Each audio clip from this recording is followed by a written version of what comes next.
Jeg vil gerne have noget inspiration til, hvordan jeg overbygger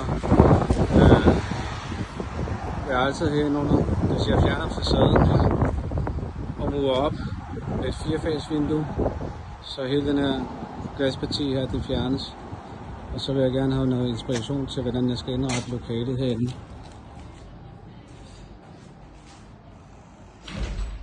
Planen er, at jeg gerne i den her side her vil have et køkken, en håndvask her, og så 2 kogeplader og plads til et køleskab, og så måske helt ude i siden her, der vil jeg gerne have et stort garderobeskab til at knytte køkkenet her.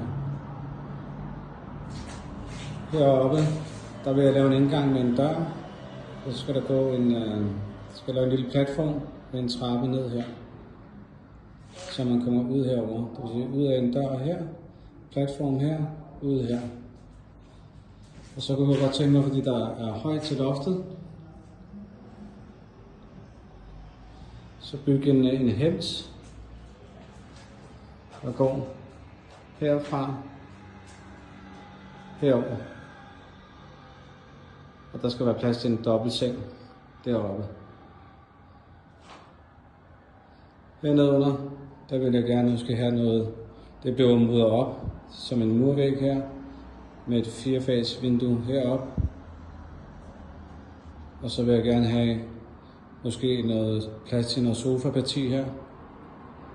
Og så vil jeg gerne have, at du hjælper med at finde plads til, hvor fjernsyn skal være henne. Det skal bruges til noget udlejning. Og her er der en adgang ned til en kælder til badeværelse.